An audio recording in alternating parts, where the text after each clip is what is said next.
Welcome to Black Writer Therapy, a podcast where Black women writers are invited to sit on the proverbial couch, have a cup of tea, and share the stories behind the stories, and what it really takes to write books about Black women in an industry that still prefers white as the default. I'm your host, published author and unlicensed therapist, Alishan.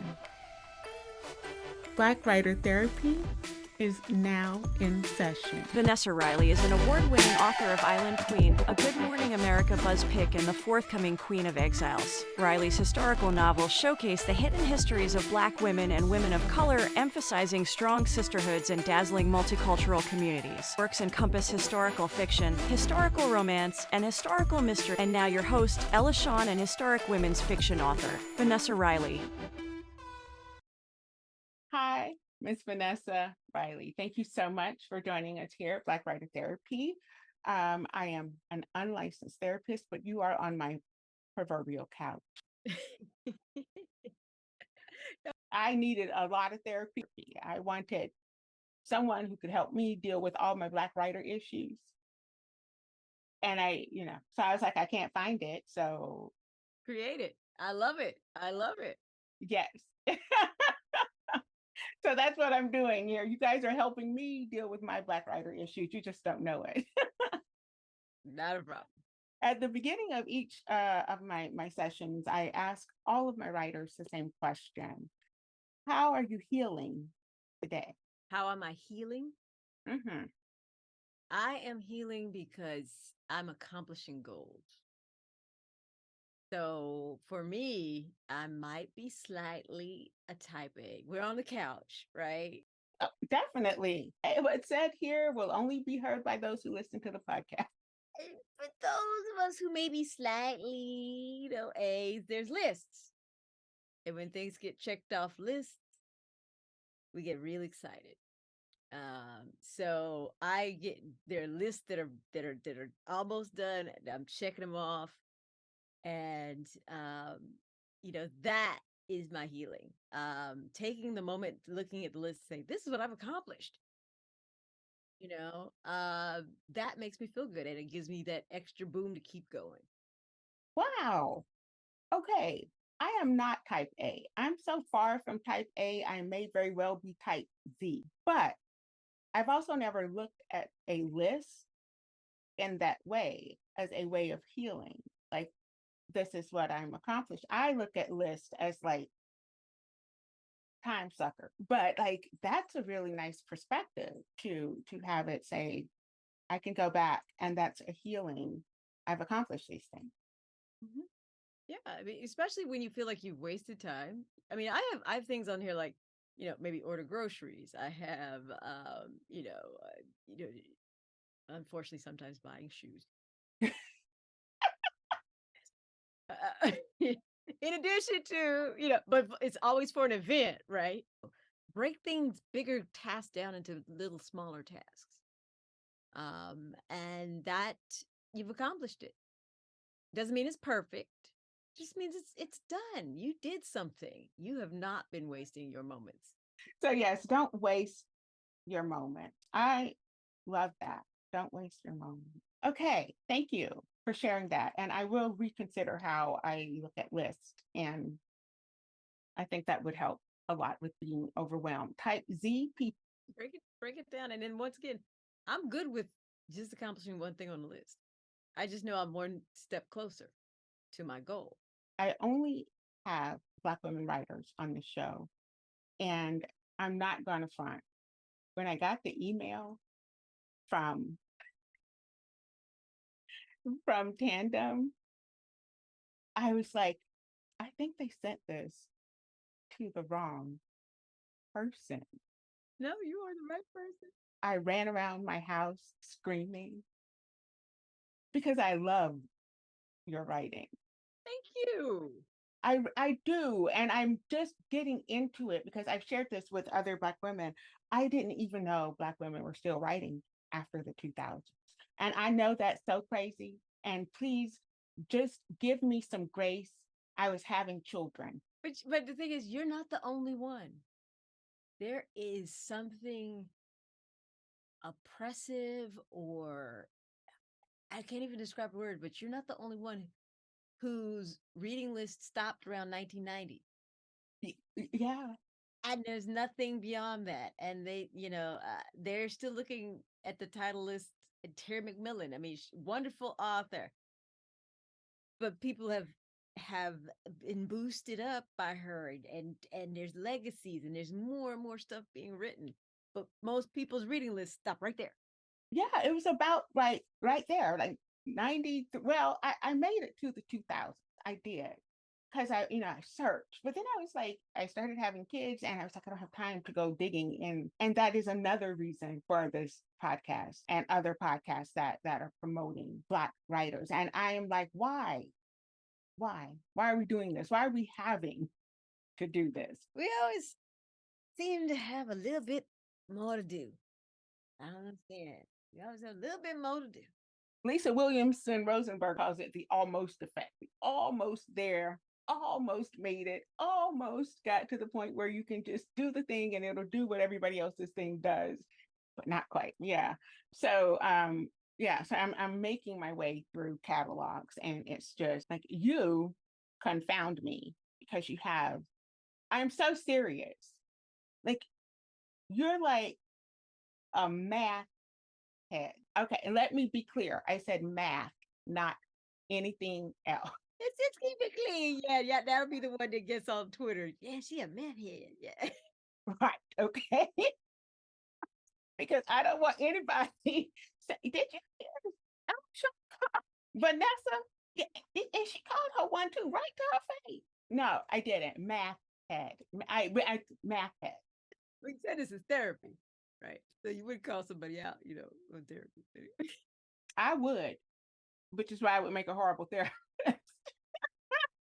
I would. If that's what you want to do, keep doing it. Just, don't hurt your kids.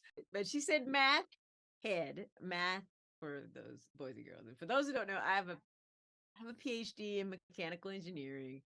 I have a master's in mechanical engineering and industrial engineering and engineering management. Got a bachelor's in mechanical engineering. And I write historical fiction. Now, how does that go? That's what I want to. And then don't just say you write historical fiction. You live the historical fiction, and then you write historical fiction beautifully, magnificently. So it's not just, oh, and I write like mediocre, because of course you're not allowed to be mediocre in the first place. And secondly, there's not a mediocre bone, I'm assuming, in your body. So how does that go? Like, you're like STEM creative writing. Well, as we were talking before the podcast, there was the 4-quadrant kids. But do you remember the test that it was a circle, and where you fell on the circle would tell you what quadrant, math, all this sort of things, whether you should go in engineering? I've taken that thing 2 or 3 times, and I was always dead center. Yeah. And they were like, this child is strange. But I was very good at writing. I was very good at mathematics. And my mom sat me down one day and she was like, baby, you need to always be able to pay your bills. Oh my gosh, I know this speech. Yes. So, she's like, and I didn't see the wisdom of it at the time, other than that paying the bills sounded real good. Because we're a poor family, growing up in South Carolina. You're from South Carolina? So Aiken, South Carolina, and looking at it, I love my education, the opportunities. I've worked for NASA on special projects. There's a model of Cadillac that I helped make the high pressure turbine pump quiet. So that quiet ride that some of y'all are enjoying, this girl right here. That's you. You better thank Vanessa. Hey, Vanessa, right? But I remember I was writing a report on diecast manufacturing, and they're like, "Woo, Vanessa, this is way too interesting. Can you turn it back a little bit?" So your gift always will make room for you. And I've worked for startups. I've done the whole, telecom path and inventing things that been light and etc. But I've always loved writing. And there was a point in my life where I had to sit down and do absolutely nothing. I had a difficult pregnancy with my daughter. And I had to sit down. You telling me to do nothing? I cannot understand this concept. So my husband is walking on eggshells, pulls some of those box from high school, and I see a story that I was writing. I was like, I know stuff. I can do this better. Right. And I rewrote that and rewrote that and rewrote that, and it ended up being my very first book. And for a long time, I had 4 jobs. I was an engineer during the day. I was a wife when I came home. I was mommy. And then when everybody was in bed from 10 o'clock to 2 a.m., I was writing.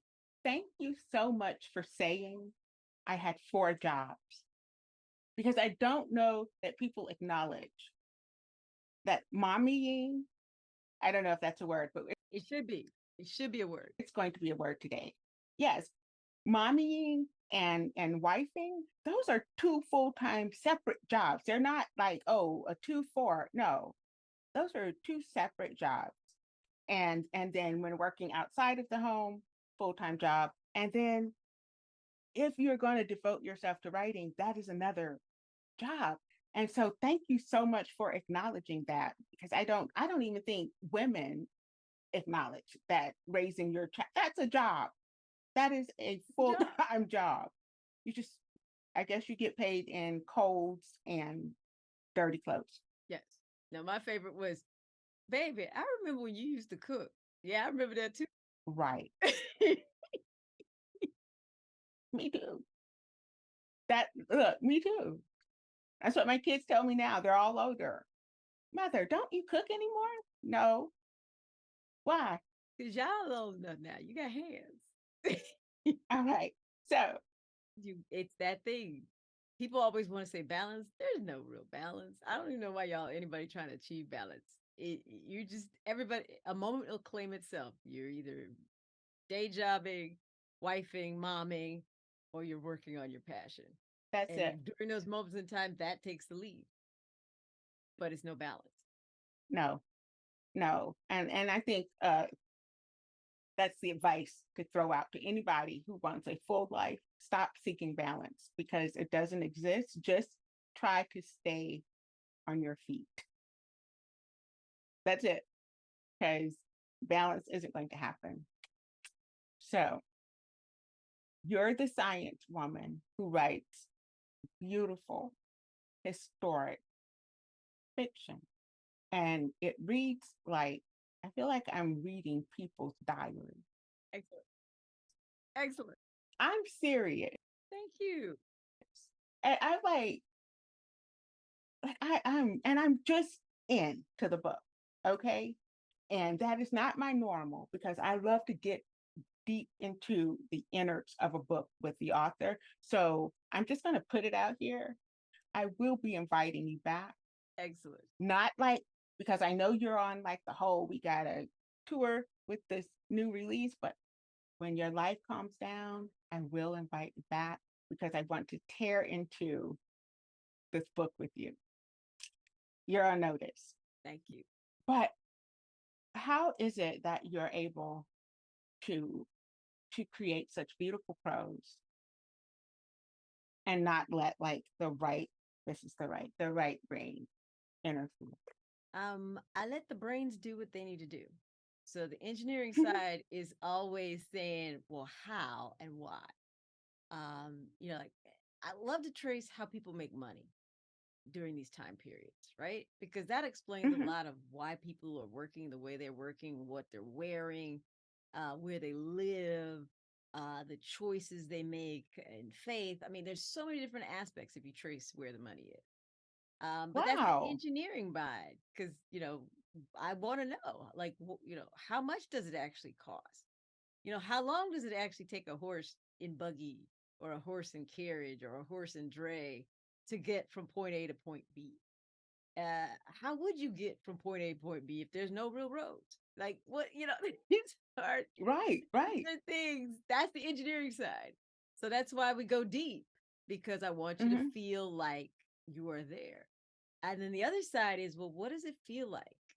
Like there, you'll get to a Um, point in this particular book where Queen Louise has come from a land where her husband has built all of the things that last, like the things we talk about now in Haiti, the Citadel, the Palace of hmm. Sanssouci. He built those, you know, and they're huge, but they're not like when you go to Europe and things are, you know, they were like 20 years old when she left, or 10 years old. She's going to Europe where things are hundreds and hundreds of Yes, years, and tall and stately and preserved. What does that feel like when you don't know if the things that you and your husband have built will last another year because of the right. changes and that are happening in Haiti? I want you to feel that. I want you to Hmm. feel that moment. So that's the other side coming in. And I want you to feel transported. In my opinion, there aren't enough works that really talk about our heroes, Hmm. you know, and our heroes don't have to be perfect, but they've done something that have advanced the cause. And Marie Louise Covidad Christophe is a gem that we should know. You know, I love Queen Charlotte, the Bridgerton series. I loved Queen Charlotte when I first started doing research on Queen Charlotte. But Queen Hmm. Charlotte um, reigned as white presenting. Yeah. People made note of her mulatto features and derided her accordingly in their paperwork and whatnot. But for the most part, she still had the panache and the presence of being a white presenting queen. Here's a woman that has the panache, the presence, but she is a black queen. There's no Hmm. denying it. There's no discarding that fact. And there's no discarding the intensity of everybody waiting for her to fail, Right. watching and marking everywhere she went. Uh, what does that feel like to be an example of Black excellence and you know everyone's wanting you to fail? And the impact of that pressure on your daughters, who Hmm. you and her have now, you and your daughters have survived the downfall of the kingdom, you know, lost family members because of the downfall of the kingdom. And now you're in Europe where now nobody looks like you. Right. What do you do? How do you move on? And I think if you're put into these skins of these people and you humanize them and you see the turmoils, it helps you understand, even though when they don't get it all the way right, that they kept Hmm. moving forward. And to me, she is someone should be in our history books. She shouldn't be that one sentence, and wife was. She should have her own chapter, her own book. Yes. And thank you so much for writing it because honestly, I've never heard of this woman. Never heard of this woman. And more importantly, I had no idea that they had a kingdom. I always thought that it was just like the Republic that it. Revolution, empire, then republic. Yep. So I had no idea that they had like this kingdom and that this, King Henry. And yes, I've read some about him and he seemed like that guy who's, I'm going to put it all out there, you know, because I believe in what I'm doing. And also, I'm going to emulate the powers that oppress me. I mean, King Henri is a study, should be studied. Um, you know, from other historians will look at him and say he's a despot. And they'll say his riches were because, you know, he's moving the sugarcane from Haiti, selling it to the world. So money's coming in, this is going into Haiti's treasury, this is going in my pocket. Yeah, but you look at how all the other kings and queens got their loot is very similar, or they just upped and killed people for it. Okay, so Or, yeah, and stole it. let's not Right. let's not look at that. let's look at what he tried to do. I mean, there Mhm. was a point he instituted vaccination programs. He brought in Prince Saunders, which was a leading education advocate Black man from America, to come run their schools. He Mhm. had people, you walk down the hallways and they're teaching English and French to little kids that have just now come from the plantations. Wow. And they're, because he understands, for us to compete in the world, we've got to know what the world knows. Mhm. And there's a battle, and the book talks about the battle of becoming fully European versus the African heritage, which liberated you. And we're not talking Right. like weeks ago, or years and years. This is like 10-year period. This, all these dynamic changes. Um, Henri, or Henry, is a war hero. He fought in the American Revolution. He fought Hmm. in the uprisings. He becomes a general. He becomes the second in command under Jean-Jacques Dessalines, the future emperor. And when Jean-Jacques is assassinated, Henri, his second in command, steps in, but the country splits because, unfortunately, you have the mulattoes, um, have been resentful that the blacks are in the power. The mulattoes Mhm. felt they had more education. They should be the natural leaders. They just couldn't fight. The blacks had the strategy because they held most to the African principles of warfare. And that is Mhm. the catalyst. The blacks understood that everybody needed to be in the fight. So they got the mulattoes together. They got the Tainos up in the Mhm. mountains, the Blancs that stayed. Everybody was in the fight to push France out. Right. And now that France is allegedly gone, the things that bound them together is no longer the force that keeps them together. And so now that Right. natural tendencies of one set wanting to have more power than the other and being resentful is back in play. Mhm. So Henri is a complex study. I believe he had post traumatic stress syndrome. Uh, the way that I've read of his downfall, to me, he was suffering from that, and Mhm. Louise couldn't figure out how to get through to him until it was too late.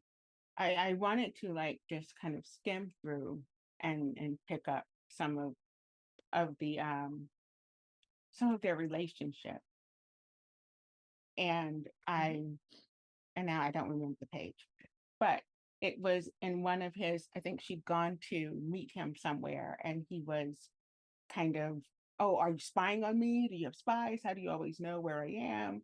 And then he's like, everybody leave, she can stay. And he's all erratic. And then it's like this heated, passionate moment. And she's just like, I succumb to the passion. And and I'm like, okay. Um, and I hadn't like really kind of done any little research on him. And I did a little bit, right?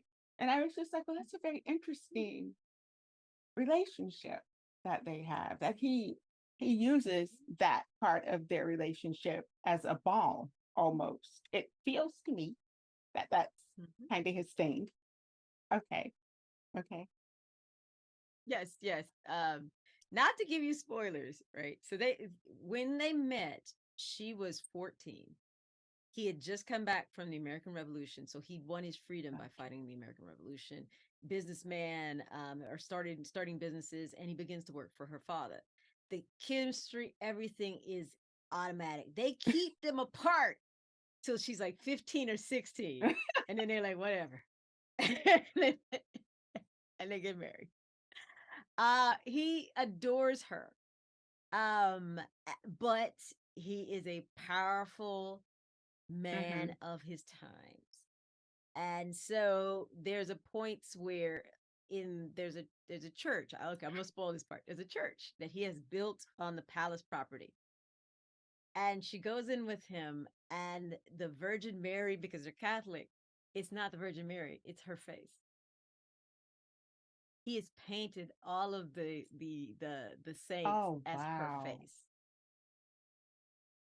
So you go from the power and everything to him putting her literally on a pedestal, and trying to I used a lot of things to show this sweeping, all powerful force that Henri is, right? And then how does that with your if your mental decline, and so it's like a whole bunches of things. And then as a wife who's trying to help, if this is going to keep you from going, saving you, then I give you my body. I do what I need to do to try and help you, because she loves him and she's desperate to save him, but she does not.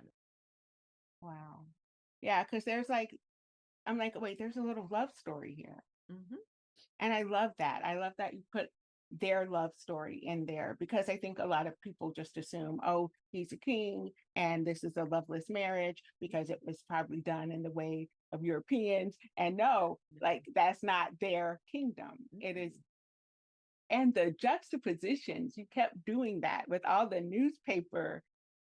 I was like, British Kingdom, Haiti Kingdom. And I was like, oh, I love it. Why was that so important to you?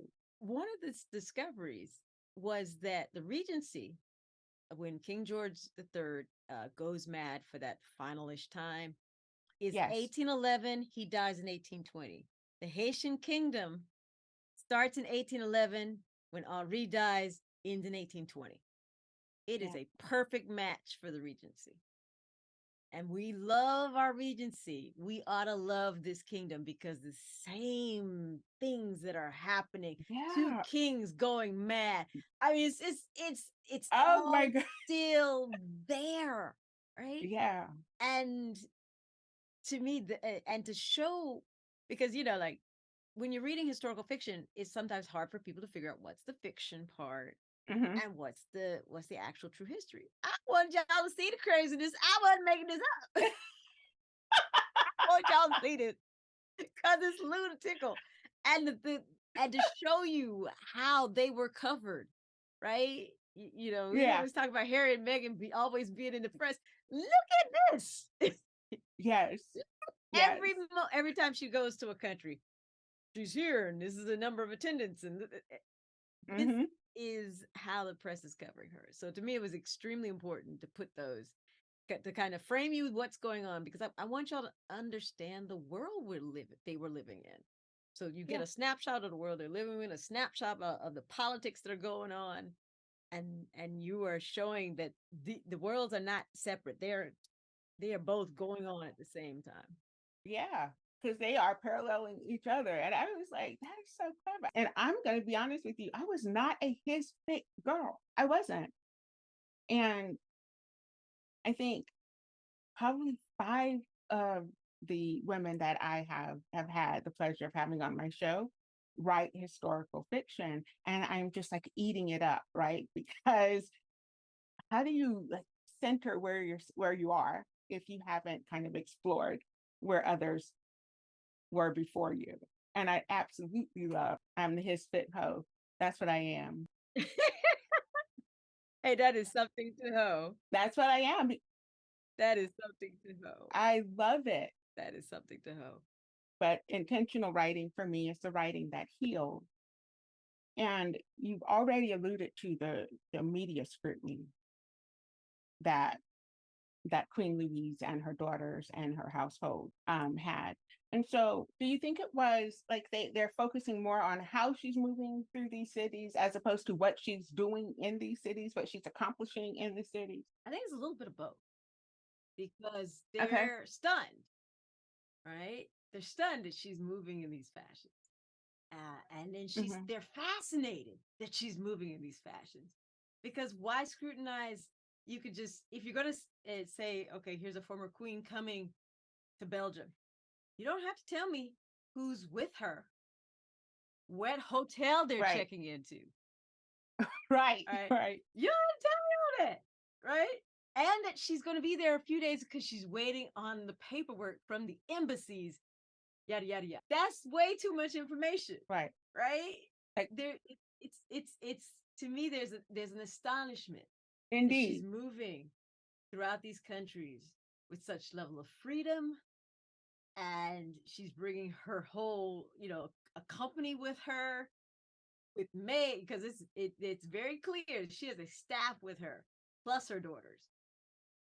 So all these notations are in these newspaper articles, and they don't have to put any of these.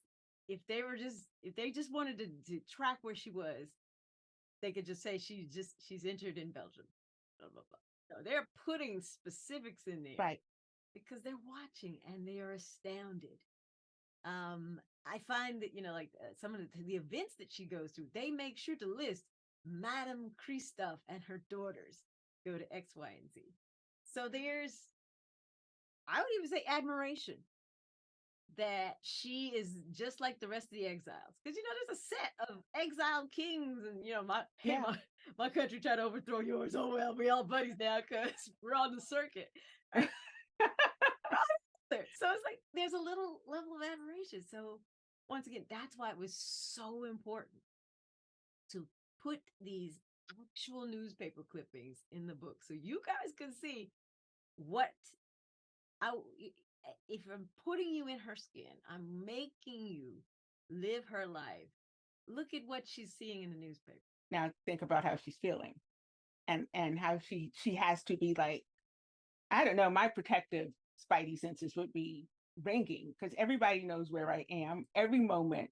Just say you had a crazy stalker, Right? Right, crazy stalker. I have this sick daughter. They know you I were know. talking about. And so I'm like, wait a minute now. That's important. You have this like Black people taking up white spaces. Talk about that. Yeah. Like I say, we all just fell in love with George and Charlotte through Bridgerton, right? I don't know about y'all, about you, but I was into Bridgerton because, one, I like the books. But Regis Jean Page, he had my number. Oh my right? God. Go back to season Yes, 1. all of I them. was like, I got to watch this just to see how. So we're already there, right?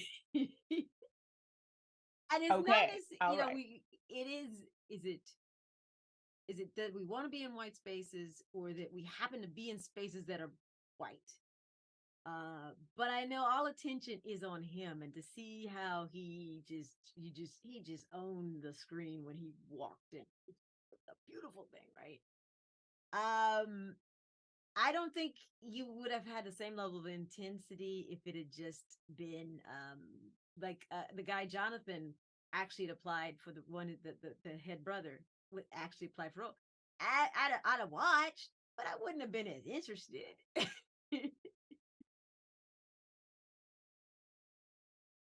I think he did fabulous in the second season. But I know I was there. I was there for Ray J.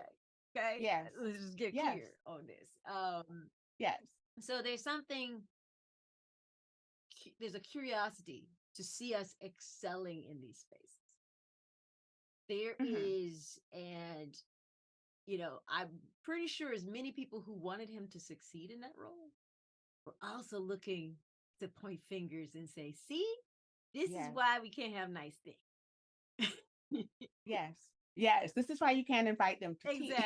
Exactly. So there's this thing that I want to particularly show you: a woman living her life who happens to be royal, who is claiming her stage, that she's not going to be shy about it, who she is. She's not going to have her daughters be shy. The kingdom did not end well, but they are not going to be hidden away because of the failures of the kingdom. They're on this world stage. You're looking at her, and so she's going to make sure she succeeds and her daughters succeed. And so it's a thing. And I think the scrutiny is because they're not white.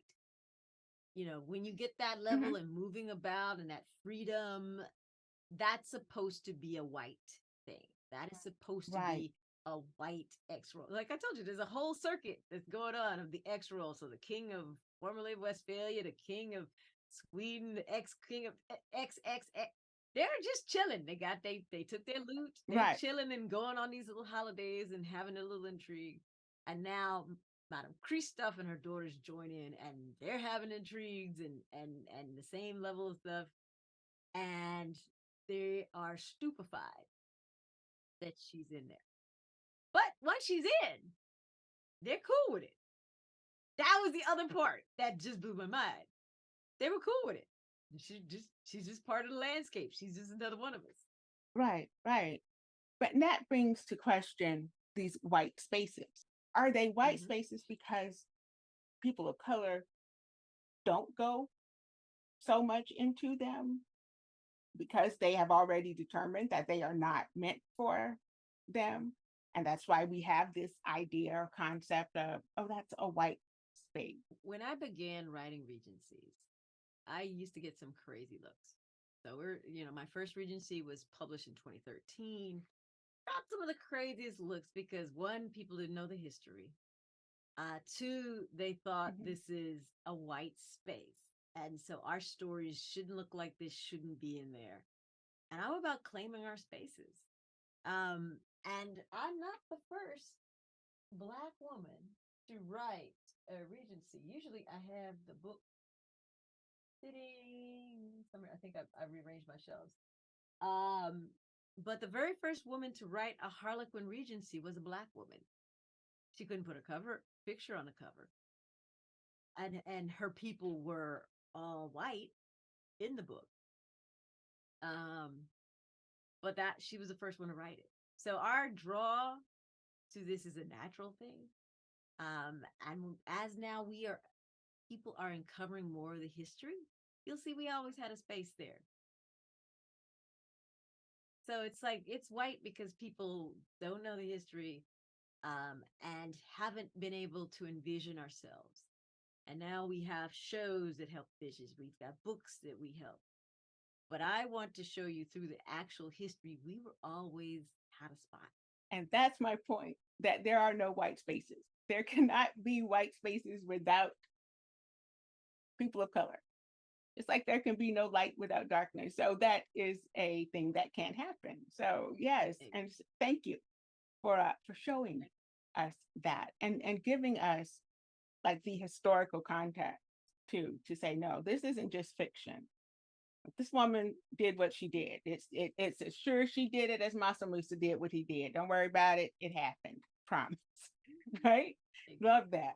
So I asked, like outside of its relevancy, I think if we're looking at the publishing industry, because I have to talk about that in kind of juxtaposition to white spaces. And if you had to see a real Black writer therapist, if I were licensed and you came here, you said, what would send you? Do you remember what you said would send you to my couch if I were like, for real, a therapist? It's the white default. How everything always defaults to white. 27%. Any guesses what that number means? Is it the number of people in the US that listen to podcasts? Actually, that number is 24%. Well, in 2017, that number has increased exponentially up to 64% in March of 2023. Podcasting continues to be on the rise. It is the place to be. Only 27% of podcasts are hosted by women. Only 27%. Are you as shocked as I was? Just think of all the voices we are missing. Is your voice one of those? Is there a topic you keep thinking about? A message you know needs to be shared? Guests you know you want to interview? Or maybe you're an entrepreneur and you know that you want to help others get to know you better and know what you do. Podcasting is the way to do it. This is why I founded Authentic Connections Network. A podcast network that is so much more than you'd imagine. We take the tech and stress out of podcasting. We give you the power of a network, the power of community, of education around podcasting, of coaching, individualized supports, and all the other incredible women breaking through and changing the landscape of podcasting. Isn't it time you realize your dream? We believe strongly in our creators. We believe in Ella Shawn and in Black Writers Therapy. There are conversations that need to happen, stories that need to be told. Authentic Connection Network is a place for them. Follow us on Instagram at 37by27. Comment the word amplify on any of our posts or DM it if that feels better to you. I want to learn more about you and your goals, and how maybe you could be part of Authentic Connections.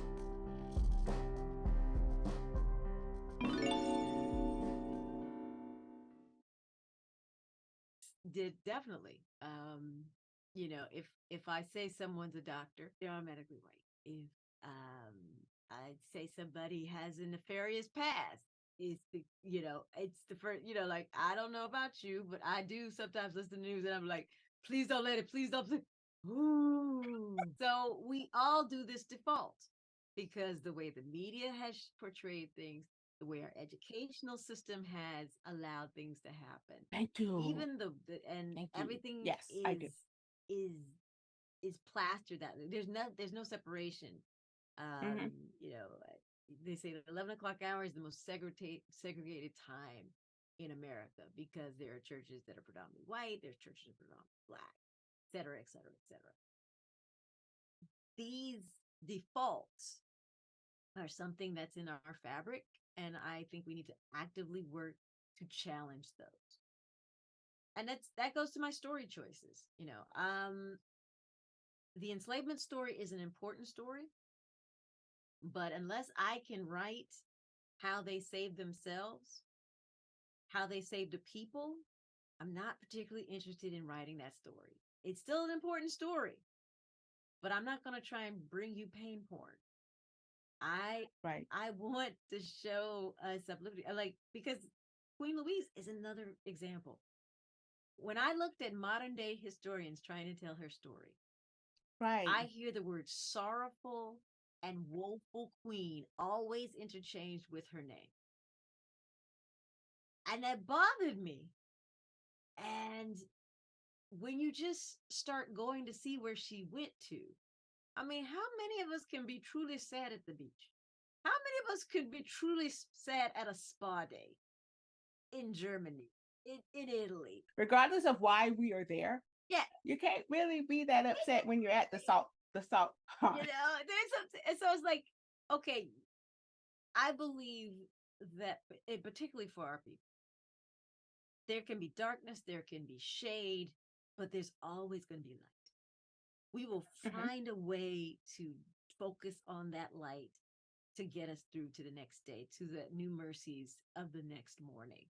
And people outside of our experience, maybe because they haven't had it as badly, or they haven't had their race objectified and enslaved like ours, they don't understand you gotta find moments of joy to keep going. Right.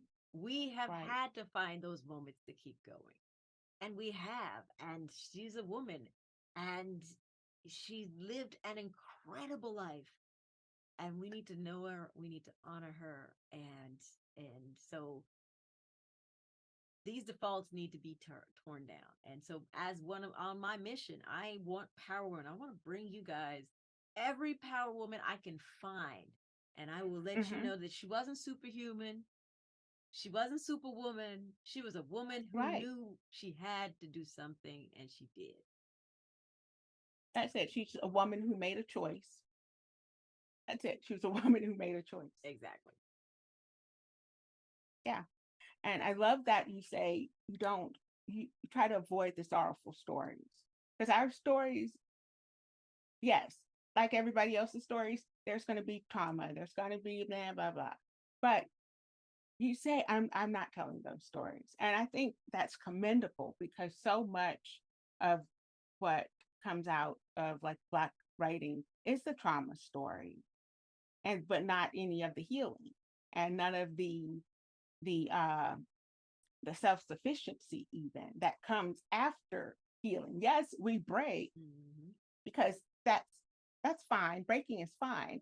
But I want to read the build up, and I want to read the story that shows how they end up. So even though you're doing you're not focusing on sorrowful stories, I know you've written some very difficult scenes. Yes. With Island Queen, there is a moment where Dorothy Kerwin Thomas, who goes from enslavement to becoming one of the richest women in the Caribbean, she is molested by her older brother. It's a scene of violence. And although I show you the violence leading up to, it's you don't understand later on when she's free, and this violent perpetrator is at the table trying to prevent her from becoming free. That you need the whole gravity of it to know how big her victory is. And so I try to be very specific and very careful. A scene has to have a purpose. You know, I've been in writer rooms, and they're looking for the most emotion turning, sorrowful, get people's eyes just rolling. And to me, it's got to have a purpose. I want to protect my readers, because I also write historical romance. I write historical mystery. I want my readers to know that you're in safe hands. I'm going to be anything I show is intentional. I will not dwell on the difficult moments, but I will put it enough so that you understand what is going on and why it is important to it's the part of what causes the change. When people have said enough is enough, when they figure out ways to rise up. So that's why I put it in. And I just want to be very clear. The enslavement story is an important story. I'm not saying never write it. I'm just saying for me in my house, I want to write those moments. I want to write those stories where they overcame and they're doing things. And so their encouragement is beyond that horrific, horrible moments. It is a celebration of a life well lived. It is a celebration of achievement, of rising above and beyond. I love that. So do you have a difficult scene in this book, and The Queen of Exile, that was really hard for you to write? There are a couple. She is a mother first. And she has a daughter who has a lifelong debilitating illness. You never know when that child's day is going to be the last one. So there's moments that had to be written because it's part of the story. We already talked about the difficulties with Henri. It's a person on a manic swing. It can get difficult. And so there are moments, but I choose very carefully, and I try and limit the amount of pain. I put enough so it's purposeful, so that you can really understand the difficulties this woman overcame and the difficult situation her family was put in. But I don't glorify it. When you leave a Vanessa Riley book, you're not going to be talking about the painful moments. You're going to be talking about the overcoming. I think that is the distinction for. Okay, I like that. I want to hear you read, because I love your voice. I want to hear you read, but not the difficult scene. I want you to read whatever you want to read, and set us up. Okay. Get my little book out. I'll read along with you. All right. This is very early. Your cover. Is it? In the book. No, in the book. Oh, okay. I was like, what? Page 1. More tossed silks flopping to the ground like ghosts. More bruising of my knuckles, slapping along the bottom of an empty trunk. More punishing fear rocking and shredding my insides. My maid grabbed my wrists and pulled me to the burgundy tapestry, the covering used to warm the cold floor. It's stolen, Marraine. Wet streaks drizzled down Zephyrine''s brown cheeks to the front of her white bib apron. Prim and pressed and resolute in her service to me, my friend awaited orders from her sovereign. I'm not that anymore. I'm no longer queen. Flat and pulsing, wanting to grab onto something real, I stilled my hands. I'm just Madame Christophe, nothing more. My fingers sank deeper into the softness of the woven silk, the colorful Indian rug. I could picture the care and labor it had cost to produce this treasure upon a loom. But I had to clutch to claw at something I could fight. It's not here, Zephyrine sniffled, then gulped a breath. We've checked and checked. The necklaces, the bracelets, and the pins are gone. She was right. We had nothing. Nothing to sell to pay for food or these fancy lodgings. No rings, no pearls, not even my favorite emerald pieces. The yellow satin bag with all the valuables that the man I loved, my king, had given me, had disappeared. Turning from her, I wanted to pretend nothing had happened, but I'd lived through so many things I wanted to wish away. Couldn't this merely be another nightmare, Exile to Europe was to be salvation, renewal. I wanted to pray, but God wouldn't hear an angry woman. I can actually say I read that one. There you go. And I was like, what a way to start off this woman's exile. Yep. Can you imagine just freaking out? I mean, Oh, in man. England, you're in a like fancy hotel. You know those And bills? broke. And nothing. You have nothing. That scene was, for me, that scene was actually later on in the book. And we pulled it forward because the heart of everything. So that scene, tell me why that was an important scene for you. They had just gotten on the boat called the Missionary and had made it from Haiti to England, coming up the Thames. And the hotel, the Osborne Hotel, is right there on the Thames. So you can always look out the window and see where you came, how you got here. And she's in this expensive hotel that dignitaries stayed at. And she's got no money to pay for it. None. Everything that she thought she was going to use is gone. And they have no place to go. Because it's not even like you could just like run out in the middle of the night. There's no place to go. So you have to figure this out. And this is the point. Remember, this is back in the days. They had debtor's prison. Yes. If you can't pay your bills, you don't run up some bills. You have a chance of going to jail. And, right. You know, in Haiti, everyone that went to jail that was a political prisoner ended up hung or dead or executed like within days. So if you can't pay your bills. So all of this to me is in her mind.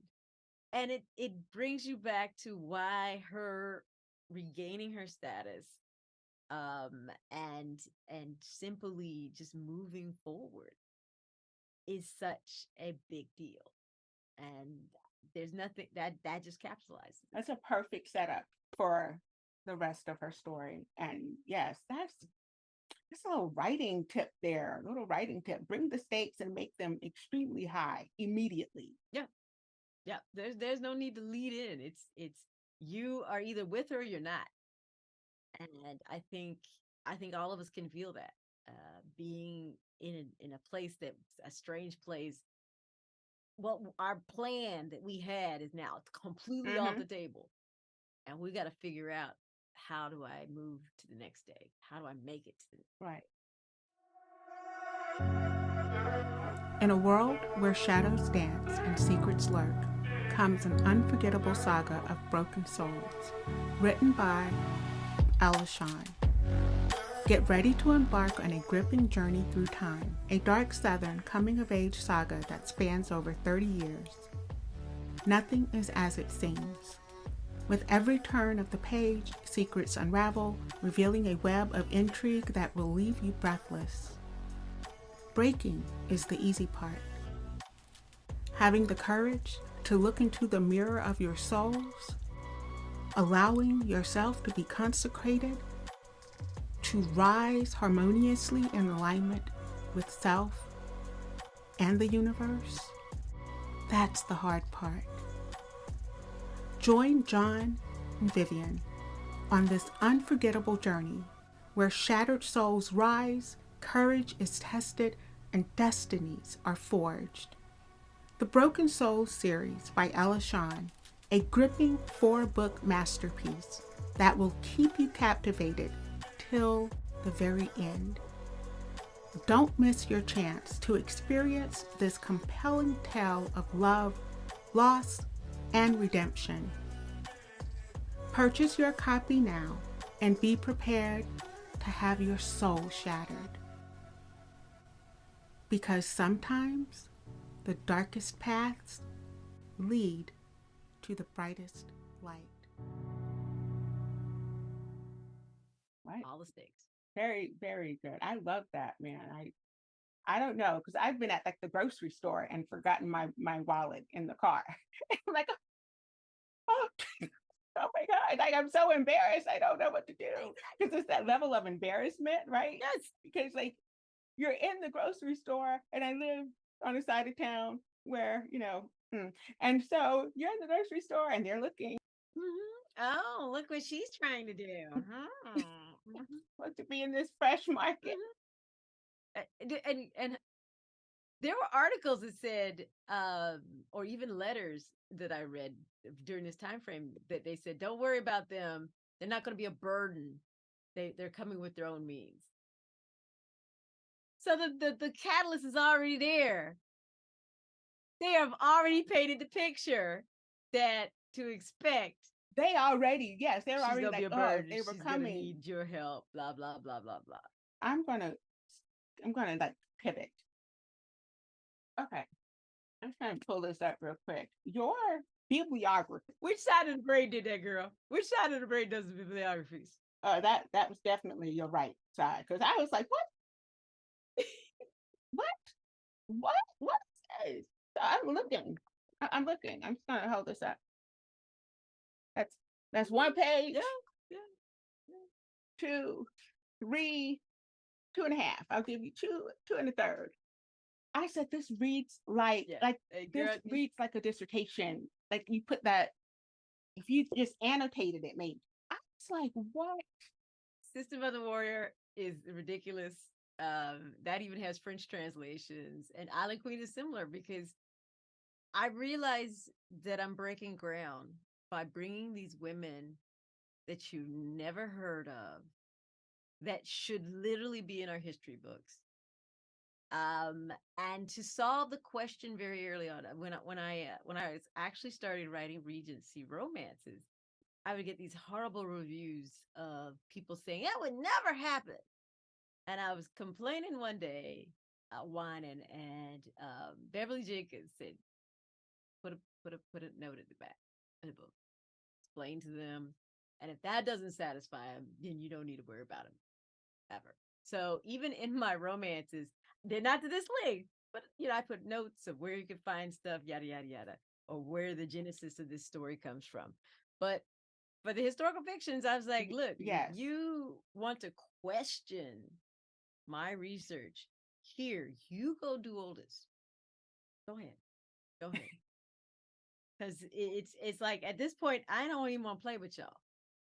I want y'all just to understand. It is.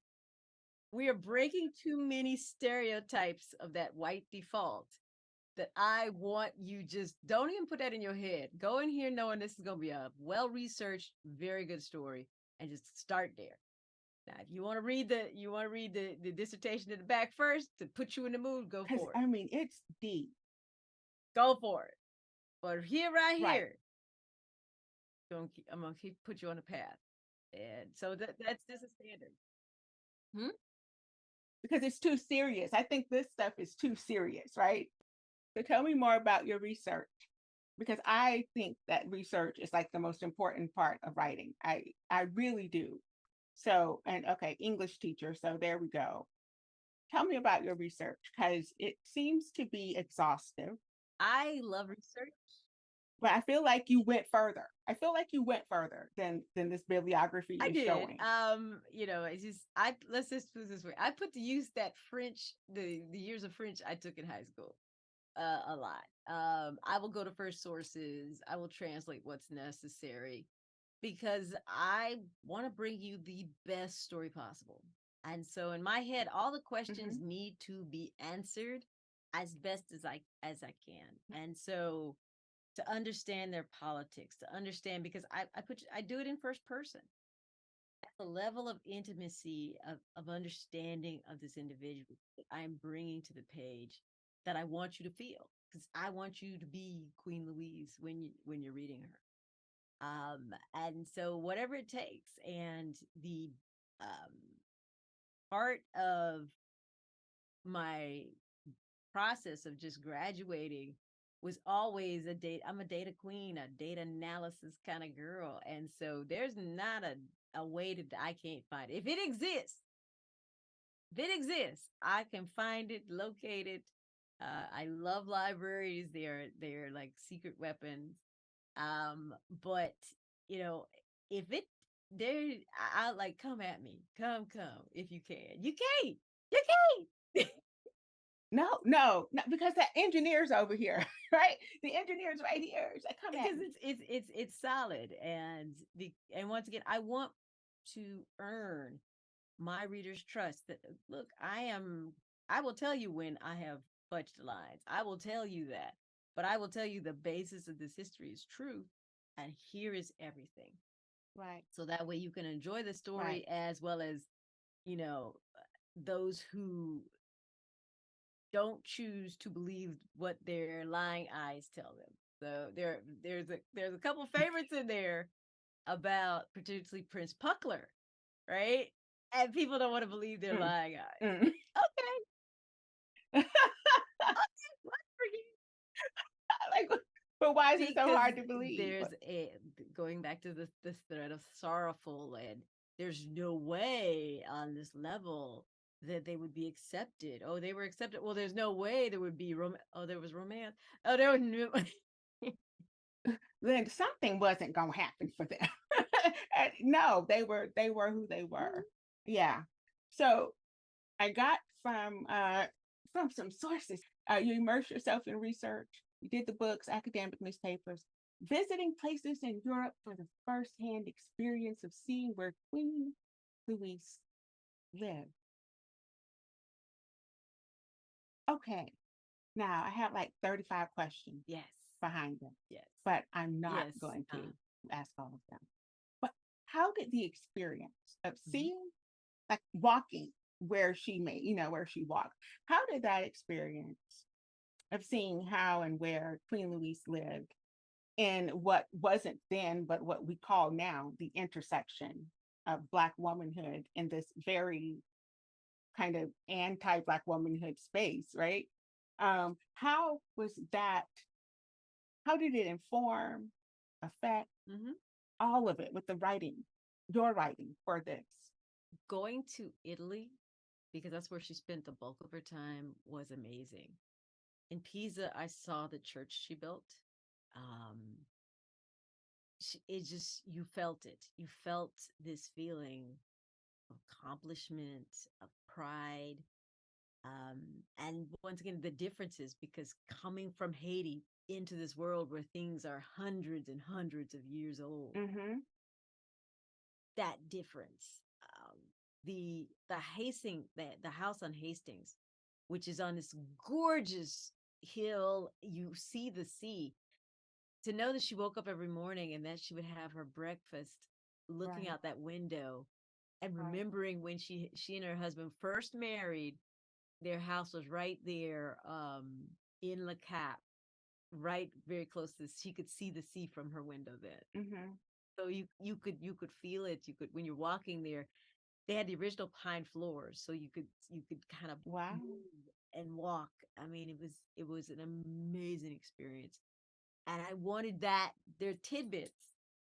Although there was a time where my editor, Rachel, she was hilarious. She was like, "Now I know you went to the Vatican, but we don't need a play-by-play tour."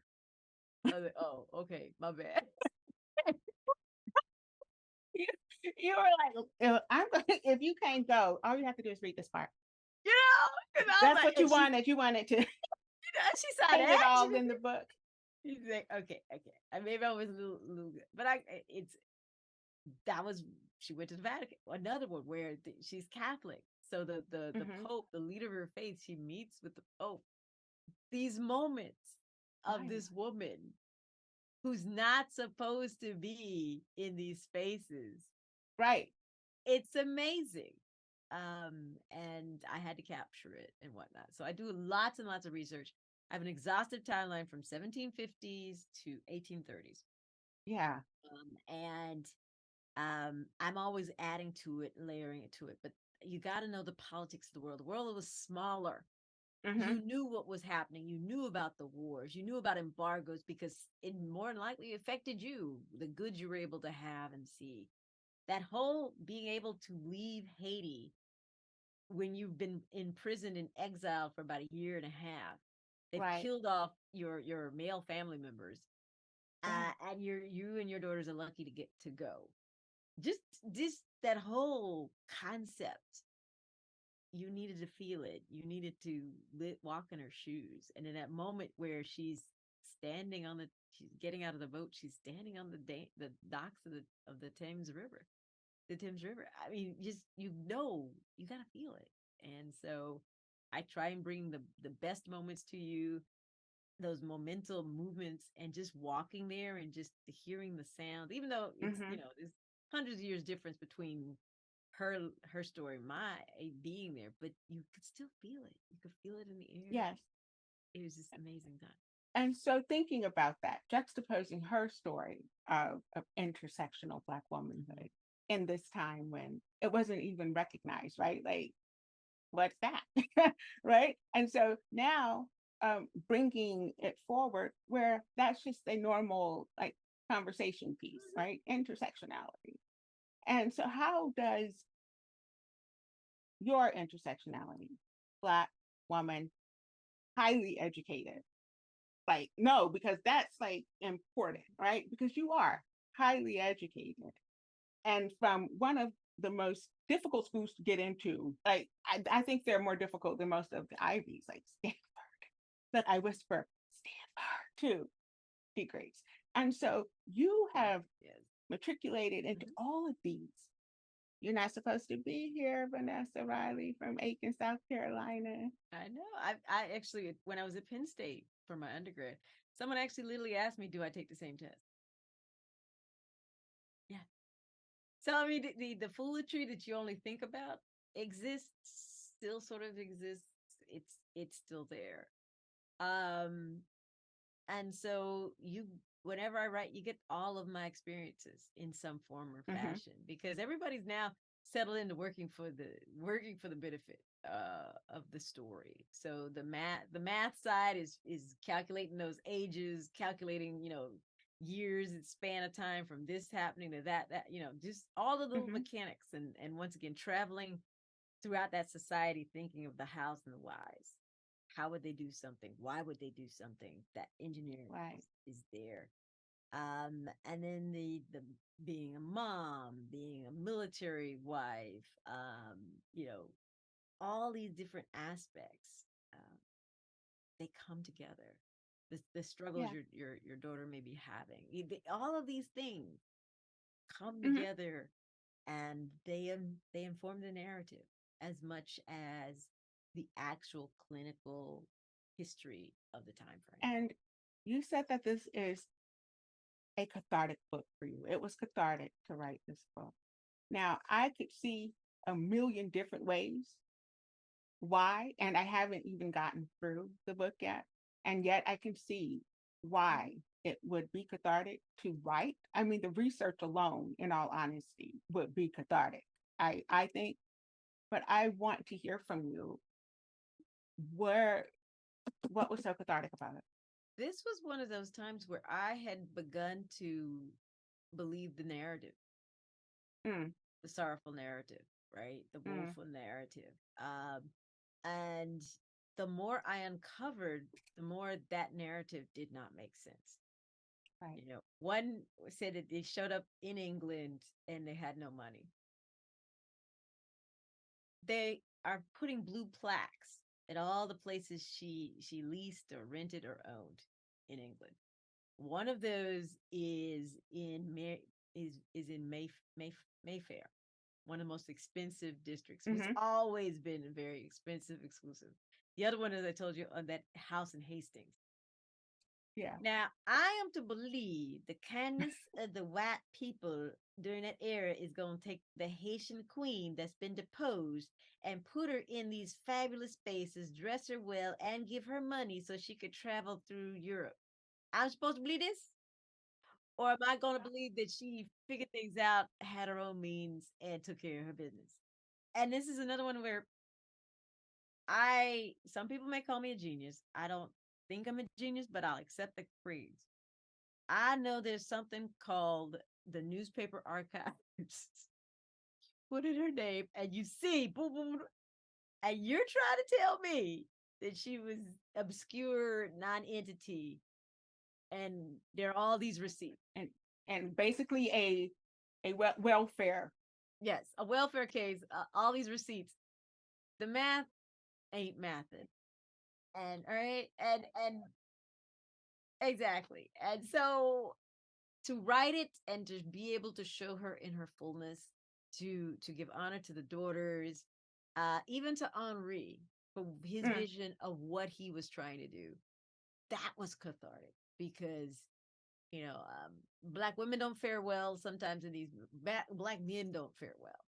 And even though he is a victim, in my opinion, of post-traumatic stress, he tried to do something that had never been done. And to me, that's another question of the what ifs. What if they had been able to succeed? What would Haiti look like today? That's for the spec fiction writer. What would Haiti look like if they so is it that crafting the story, that to me is so cathartic of not only changing my mind because of the facts on the ground, but I think when people read it and they see the possibilities, they will be amazed. Well, I'll tell you, I spoke with Mickey Morency. She just had the Island Queen come out.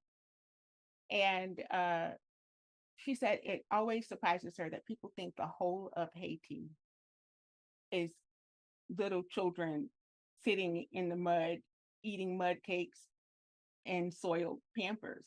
She's like, that is not the whole or even the most. But and it's so weird because going back to the media, they show you what they want you to see. And then if you never go look for yourself, then you'll always believe exactly what they're saying. Exactly. And so the evidence is often right there in your face, but nobody bothers because we all accept the narrative. Oh yeah, that's how it is. Yeah. That's how it is. So to me, anytime you can find the proof, find the things that make you step out of this narrative, that make you challenge what you learned, that's cathartic. Yeah. And then to give honor to this woman who should be one of our heroes. And so the healing comes from healing I'm going to put this in my words, healing the wound that was left when she was left out of everything. The wound you didn't even know you had. That's the thing, right? Until you watch a television show like a Bridgerton and you see all of this. And you start to say, is this real? Did this happen? Is this real? Does it happen? And there's like a hunger for it because it's one of those things in our existence you don't want to talk about it because you don't want to admit that you want the pretty dresses and the ball gowns. And you want it to be there. You wanted to be there. You wanted the party. Yes. You wanted the jewels. You wanted the crown. You wanted to be a part of the tongue. You wanted it. Yes. You wanted the outer displays of your queenhood. Yes. You wanted it. You just never bothered to admit it until we watched television or until we read a story. And now I'm like, we have our own right here. Right here. And we've been ignoring it for years. Wow. I think that would be healing for your readers. So healing. So. Again, that part that we didn't know, like, I was never good enough. I'm always inferior. I'm this and I'm that, insecurities. And it's like, no, you don't have to be. We had our queen and she represented us well. She did us good. Yeah. Exactly. That's And pretty awesome.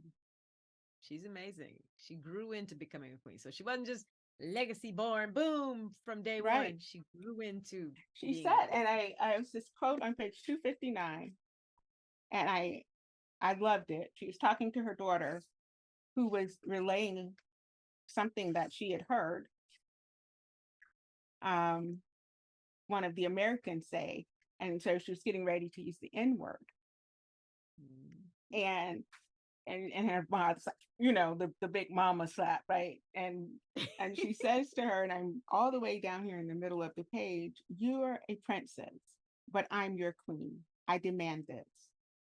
The daughter, a queen with no country, whether exiled or on a throne, I am a queen because of Pierre, who's dead, not just because of him. I was crowned. I accepted the possibility of ruling in his stead, being a regent like Prince George until Victor could leave. I was made a queen. I carry myself with respect. I demand you respect yourself too. And I was like, yes, mom, because there it is right there. I don't need anyone to validate the fact that I'm a queen. I was made a queen, ergo I'm a queen. And again, I'm skimming, which means that I'm so mad that I didn't have time to go deep into this book. Okay. Girl, you're gonna love why that. You're gonna love why that the build up for that. That's gonna be a don't talking do this point. to me. You coming back, Vanessa? Just don't eke out. Like I put would a love day. to be back. Put a day on the calendar and be like, this is for the couch. This is for the couch because like I know there's like way too much. I usually go into the audacity of Black women in the publishing industry. You're like a powerhouse. Like you know that though, right? Come on, we don't have time to be humble. Hashtag no time to be humble. I'm on a path. I'm on a path. I'm on a mission. But I need everybody buying these books. It all comes down to buying these books because I think these books are very well researched. I think they're delivered in the manner that they need to be delivered in. Cover. Look, that's what I said. When I pulled this out and I was like, oh, I have to put this on my Instagram because I got book mail. And when I tell you, I squeaked. I think I squeaked because my daughter looked at me like, that look, 17-year-old. But this cover is everything. Did you have any input? Tanya Engel is a Black woman, young Black woman out of Michigan. She's an artist. She's done all three of my covers. So Island Queen, Sister Mother Warrior, and this one, Queen of Exiles. She's phenomenal. She gets it, and it's just such beautiful work. Yeah. So I help them with. I send them photos, particularly clothes, because please get the clothes right. Please. Right. It matters. Like I'd wear this right now. I really would put this on right now. It's kind of hot. It looks like an oil painting. I don't know what she does, but select bookstores. So if you go to my website, select bookstores are actually giving away 8x10s for I orders. saw that and I reposted it because that is so cute. Yes, but they're really beautiful. I'm telling you, this looks like oil. Yes. My daughter paints with oil, and this looks like she did an oil painting because it's so much depth and layering to everything. Beautiful. It's so beautiful. So you're in this publishing industry, and tell me your experience. Because this is like book maybe 24, 25, but there's a point where you lost count, and I'm too lazy to go back and figure out exactly what the number is. But we're somewhere between 23 and 25. I have seen the industry change from the very beginning where I write my stories and they're like, oh, we love her voice. Does she have anything else? Oh, this is great. We don't know how to market it. To, okay, we'll try it. And whatnot. So my 17th book was the first one that ever made it into stores single title. Wait, what? Yeah. My 17th book which is A Duke, the Lady, and the Baby, which came out in 2020, was my first ever single title in the stores. And of course, I couldn't see it because the bookstores shut down. So I wouldn't see it for like 3-4 months. But 2020 to where we are now in 2023. Yes.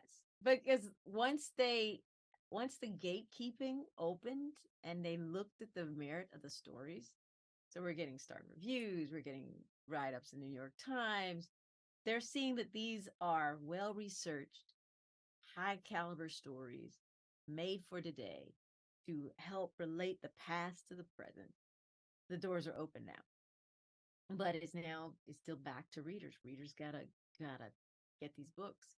They gotta do their part. Have to do the part and support. Because that's as our sales are growing, our sales are doing what they need to do. I want to be on the New York Times. I want to have that ability to make sure that the books get the spotlights they need, because it's not just me, it's these women. We're watering the roots. This is why we're here, because some woman did something important, who's been ignored all this time, and it took an engineer who shouldn't be over here. She can go anywhere she wants. She can go anywhere she wants to go. Jumping into the writing space. She jumped into the writing space and writing these little books. We just need, I think these are powerful stories that need to be told and retold. Yeah. And it only happens through. I've said this time and time again. If writers, like Black women writers, we put it on the paper, and if we're really doing the job, right, doing the service and not following the trend, but doing the work, then it is an elevation of all of us, I think, is how it. If one of us wins, all of us wins, because instead of saying, because it was so funny, we go back to 20, A Duke, the Lady, and the Baby. So we had the first Regency mainstream publisher, Black female heroine, not the best friend, not the spunky best friend. She's in the book as an heiress, with money, right? And then it's coming out in the middle of the pandemic. I'm like, see, I'm gonna be the example. We tried with Vanessa, and now blah blah blah. So when any one of us wins and gets out there, that just keeps the doors open. So let's keep the doors open. Support Black women writers everywhere, what they're writing, because you're keeping the doors open when you do that. Right. So advice for aspiring Black women writers who are, I don't know, just into their writing career, and they're at the point where they're like, I have the thing, I have the book, it's been edited a million times, I'm ready to query, like that writer. Well, then they should be querying, and they should already start working on the next book. Because sometimes you get in a syndrome where you're so invested in the first book, you forget that you got to keep the pipeline going. Right. And, just because they reject the book is not a rejection of you. I've had both, so I know the difference. It's the book, honey. It's the book. It's going. I write every day, even if it's just 100 words, because it's a memory. It's your muscle memory. You're making muscle memory happen. And if you build it in your muscle memory, then things, in my opinion, the writer's block and all these sorts of things, because your mind knows it's important. And every time you don't do it, you're telling your body and your mind it's not really that important. You're building in the resistance so that day when you have to get there, you got to get through all that. So my thing is every day, even if it's just 100 words, get there. Okay. And the last thing is your story is important. You may tell it differently than somebody else. You may tell it with twists and turns when somebody else may just go straight through. It's your story. It is important. It needs to be put out there. It needs to be told. And you need to work on your craft to get it the tip-top shape it can possibly be, so that you can put out these stories that are amazing, that stuns people, that gets them talking about you in the streets. Okay. And your number one craft tip? Number one craft tip is keep reading, because you Yeah. got to read. You got to read other people's books and things like that, so that you can just keep getting better and invest in you. Take the class if it's going to Yep. give you a different perspective on something. I'm a big proponent of trying. Prior to pandemic, it's been harder because of pandemic. It's making sure I go to an academic class, something every year, working, looking at niches of something, emotion, dialogue, whatever it is, just to make sure I stay sharp and I keep improving. Yeah. That's it. I think that's really important. It comes down to self-care for me. And I put my learning, taking classes, finding retreats, all these things that I'm doing for writing, but also self-care. Exactly. It's important. Okay. Read and educate. I like to have these little takeaways for writers who aren't where you are, but they definitely want to be. Just remember, I wasn't where I am when I started when I wanted to be. It's a process. Exactly. And up until 2020, you didn't even have a single book, right? A single title book. In store. I was killing the e-world, girl. Killing the e-world. But not in stores. In the stores. And that's unbelievable to me. I had a group project that ended up being published. So it was actually in the stores. But that was the first time, and that was 2015-ish, 2016 or something. I don't know, somewhere in 2016, 2017. But the first single title actually in stores was A Duke, the Lady, and the Baby. I didn't get to see it for 3 months. But that little book, that was a pandemic book, girl. That book has now been translated into Romanian, French, Portuguese, maybe Russian, and something else. The pandemic That's book. The pandemic book, girl. It's super duper hit. So I was like, thank you, God.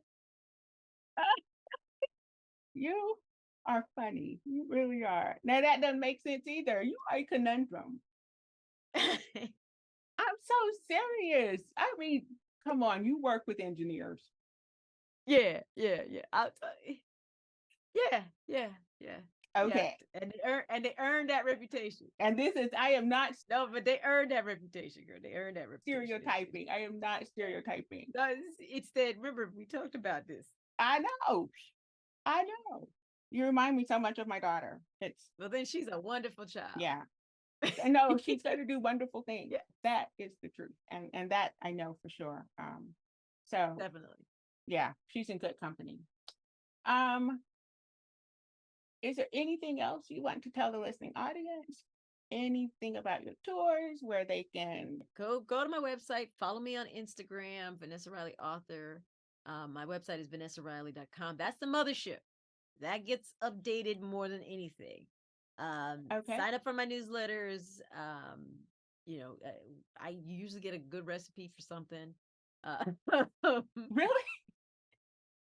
Look, I was about to ask you, so what are you putting in your newsletters? Because sometimes you get a recipe, you get some behind the scenes. So you'll usually get early tour information. We've got a good one. So we're going everywhere to Columbus to. I'm going to Minnesota this weekend, but see, I don't actually remember until I look at the schedule. So y'all need to look at the schedule. Right. Don't ask me, because I'm gonna tell you the wrong stuff. You show up to the closest one. Yeah. Oh, yeah. Yes, and probably Aiken, South Carolina, Books a Million on the 13th. 13th. Yes. Come on down. We got special things gonna happen, because that's my hometown, girl. When? Come on down. Come on down. Bring your posse. Bring your posse. Come on. I want to pack out Aiken, South Carolina. You know what? Get them. I might come see you, Miss Vanessa. It's 6:00, 6:30, something like. But don't ask me. I just know it's the 13th. I'm so serious. And bring my Yeah. book so you can sign it. Yes. Oh my God. Like literally, I'm in Colombia, so this is not a big long ride. I guess that's at the end of our session. I think I feel better, Doc. Thank you. Do you? I am so glad that I was here for you and that I could listen and be a sounding board. Thank you. Thank you. That sounds really professional, right? Well, I'm going to play the role up a little bit more. I have to give you some homework. Okay. I can't have a session without homework. Sounds like Oh my gosh, this can't be the end. You didn't play the game. You almost got away without playing the game. oh. No, ma'am. We're going to do this game and then I'll give you your homework. I Okay. never end the show without the game. Okay. You know the game. Not really. Tell the whole story. I'm going to give you a word Okay. and you're going to give me a quick personal anecdotal story. And it can be about whatever. Okay. You know, But quick you and have quick and me are like two separate words, right? You know, just I know, but it's like, give me the centimeter version. I'll try. I'll try. Okay. Okay. So yes, quick anecdotal story about whatever, but you have to end your story with either hashtag bookish, hashtag writer's life, or hashtag writing while Black. Ooh. Hashtag bookish. I think we'll go with that one. So as you can see, I you know, haven't it's given me. you the word. Oh, I'm sorry. I have to, yes, you I have thought to that get was a the word. hashtags was the word. My bad.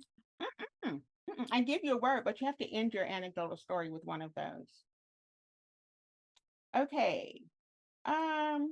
Scariest. Scariest? I'm into old movies. And so there's this thing called The Longest Yard. Yes.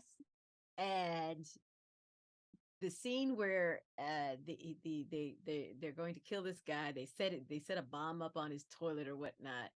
And they triggered it by having this little light that you pull down. Uh-huh. It's like a little string Yes. light, you know, like a little bead of light. Yes. And so when he turned it on, it did start, and they closed the door on him, so he burned to death in The Longest Yard. Okay, that to me, this was the scariest thing I ever saw as a kid because we had that same kind of light in our bathroom. So for the longest time, I would never turn on the light in the bathroom because I would always think about I'm gonna the blow little up. chain thing. Oh my God. Yes. But I see now, because someday I'm gonna use that little chain thing in something as is part of my future writer's life because that's a horror. The most horrible things aren't really horror. Right. It's what you imagine the horror could be. Yes. And so that is part of bookish author life, hashtag author life, because you think about your whole childhood traumas and you bring them forward. Yeah. Just in a new way. Yes. Exactly.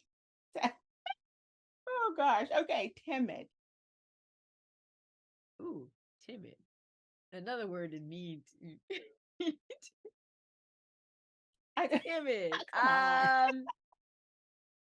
When you go places, you know, as writer's life, you're always going to conferences. I wear bright colors. I decided to break out of the timid box because I can go 1-0 very quickly. And there's no in between. There's no 0.5. But if I dress like I'm supposed to be talking to people, I will talk to people. So that's part of my writer's life to not be timid because you are. I mean, it's you're either on or you're in a corner someplace. Exactly. Exactly. That's a good tip. Wear bright colors. That's a good tip. Thank you. Thank you. Okay. Your next word is othered. Othered? Yes. I know that's a weird one, but it's in that kind of social I was othered. You're othered. Okay. Othered. Othered is something that as whenever you write stuff that no one else has been writing, you get othered all the time. So that's actually what it most closer. That's the most concise thing you said. Yes. And You yeah, learn it so all when the you're time. writing what no, Live with it. That's not your problem. Right? yeah, So you get yeah, other, that is never your problem. That is there, and there's nothing you can do but be you. hmm Because you can't explain it away. You can't, get angry. You'll be angry all the time. It's just what they do. That's not your people's. Sometimes they'll later on they may become your people, but that ain't your job. hmm You're an author. You need to write. You need to focus on that. And the people who othering, it's immaterial. very good. You're coming with the gems. You are coming with the gems. Your next word is ritzy. Ritzy? Yes, I know that's a weird Oh, little I word. love ritzy. Ritzy is okay. I'm also slide into bougie, right? So when I book a hotel from now on, they always gotta have a restaurant in the hotel. Mm-hmm. That's the thing. If they don't have a restaurant in the hotel, it's the issue. Now I got tricked once in I think it was in Orlando because they had a quote unquote restaurant, but it was like a motel on a property, and you had to walk here, and the doors and I was like, I just need my money back. Yes, I'm going to a Marriott. yes, that happened to me in May. We were at Mount. We were in Massachusetts. My daughter graduated from Mount Holyoke, and I thought, yes, the highest honors. So proud of her. But I said, oh, this looks nice. You're on the, and then we got there, and I was like, oh no, Yeah. we could die here. It's what I Yes. thought. Yes. Yeah. Yeah. So The life is too short. If you just the spidey sense start tingling, be your bougie self. Get yourself to always someplace ritzy and get up out of there because this is not for you. It ain't worth it. be It is your not worth bougie it. yourself and get yourself someplace ritzy There you go. with the gems. Your last word, and it's not really a word as much as it's yuck and yum. Give me a yuck and then give me a yum. Shredded coconut. Yuck. Oh, Fresh coconut. Yum. yum. Total different, total different thing. Did you grow up with a bag of blue? The blue No, but bag with the I wish. coconut? Yeah. Yes, with the shredded coconut. Yeah. And then you And had your it's like first like I don't know what they do. They add something to it. It's like paper. That's not coconut. no, and then you have your first fresh chunk of coconut meat right out, and it's like, oh wait, what was I eating? What was yes. Yeah. I went to Jamaica last year, and the guy climbed the tree and got us coconuts, and then hacked them open with machetes. It was so good. The water, everything. Yes. Yes. Yeah. Yuck, yum. So your yum needs to be ritzy. A ritzy Oh, yum. my yum was my yum was Was the coconut. Yeah, fresh coconut. exactly. Yes. And So I that can gave be you ritzy. That's a ritzy thing. juxtaposition of the paper versus the yum. Right. Right. Very good. Man, it's been so awesome. I was a little like, oh my God, I can't believe I'm going to have to talk to So it's my Freedom. pleasure. My pleasure. But you are so pleasant. And I'm going to tell the husband we're coming to Aiken Hey, on the 13th. So that I get to meet you in person because that would be really cool. love it. Yes. And congratulations Thank really you. on the release of your book, Queen of Exile. It's Yes. beautiful. You're beautiful. Thank you.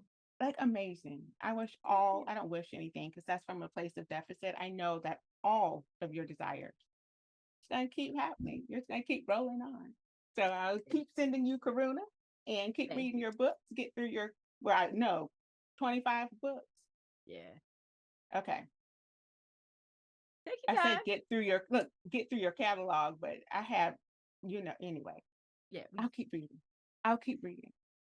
Thank you so much for joining us here, and I will see you on the 13th. All right. Thank you. Thank you.